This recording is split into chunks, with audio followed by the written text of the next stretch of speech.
Friends, एके रेसिपीमध्ये तुमचं स्वागत आहे। तर आज मी बनवणार आहे डाळ पालक। त्यासाठी मी इथं पालक घेतला आहे, बघू शकता तसा कटिंग करून घेतला आहे। याला आपल्याला स्वच्छ धुवून घ्यायचं आहे। तुरीच्या डाळीत बनवत आहे मी हा पालक। तर चला तर रेसिपी सुरू करू।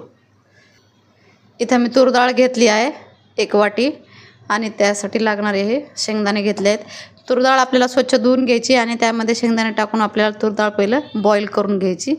तर चला सुरू करू। तरी डाळ आपली बॉईल झाली, बघू शकता तुम्ही।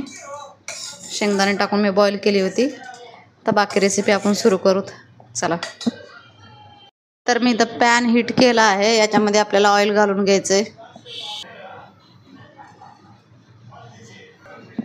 यामध्ये आपल्याला मस्टर्ड टाकायचंय, म्हणजे की मोहरी।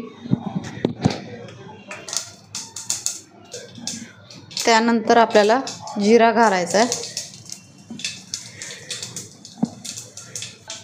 त्यानंतर हिरवी मिरची टाकायची आणि जो कांदा आहे तो कटिंग करून टाकायचा आहे।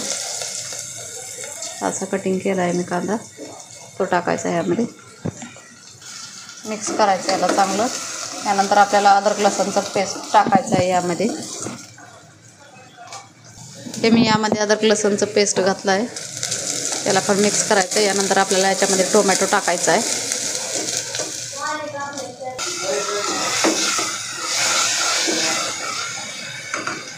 त्यानंतर आपल्याला याच्यात मसाले घालायचे आहेत। तर यामध्ये मी टाकणार आहे मीठ।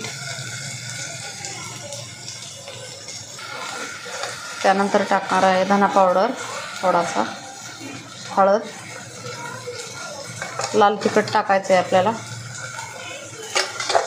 आणि याला चांगलं मिक्स करून घ्यायचं आहे आपल्याला। त्यानंतर आपल्याला जो पालक घेतला होता तो कटिंग करून टाकायचा आहे यामध्ये। थोडासा कटिंग करायचा आहे, जर तुम्हाला नसेल करायचं कटिंग तर अख्खा पण टाकू शकता। हा मी पूर्ण पालक यामध्ये टाकून घेतला आहे। आपल्याला आता याला कव्हर करायचं आहे 5 ते 6 मिनिटासाठी। 5 मिनिटं आपले झाले आहेत। याला आपल्याला आता मिक्स करून घ्यायचं आहे चांगलं।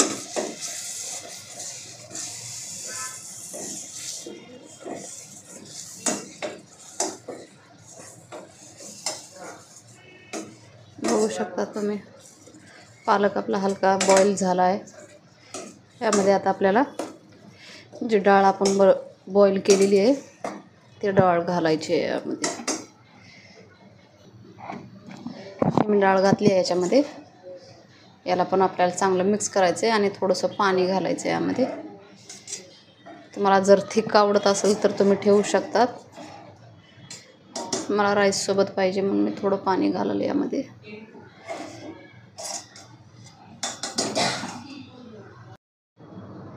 हे मी पाणी घातलं आहे यामध्ये। याला एक 5 ते 7 मिनिटासाठी आपल्याला चांगलं बॉईल करायचं आहे, लो फ्लेमवरतीच। बघू शकता तुम्ही, कलर पण खूप छान आला आहे।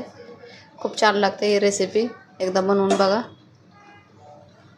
चला तर 5 मिनिटासाठी कव्हर करू।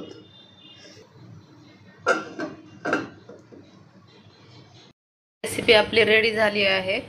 आपल्याला यामध्ये थोडासा गूळ घालायचा आहे आणि कव्हर करून ठेवायचा गॅस बंद करून।